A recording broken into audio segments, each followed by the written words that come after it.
They say rock and roll was born in the 50s. But the truth is it was already sneaking out the back door long before anyone called it by name.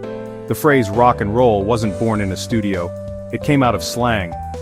In the 1940s, DJs like Alan Freed in Cleveland and Rufus Thomas in Memphis grabbed the phrase from street talk where it meant dancing, motion, and let's be real, more than a little bedroom rhythm. The spark song music historians argue about the first rock and roll record. Was it Rocket 88, 1951, by Jackie Brenston, recorded in Memphis, with its distorted guitar and driving beat? Or was it Sister Rosetta Tharpe shredding gospel licks that Elvis later copied?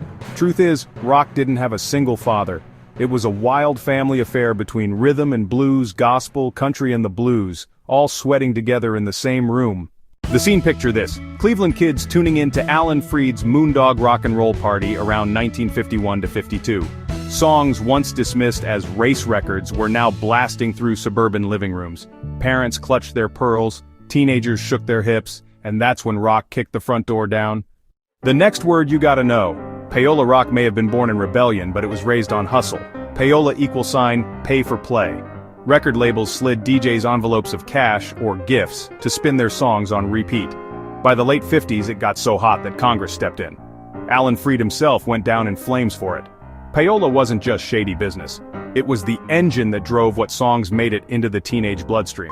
Darkside spin rock and roll wasn't born in a hospital with a birth certificate. It crawled out of the alley, smoking, sweating, and already owing somebody money. The name came from the street, the sound came from the church and the cotton fields, and the business came from envelopes full of cash. Rock and roll wasn't just born, it was hustled into existence. Darkside Johnny rocks.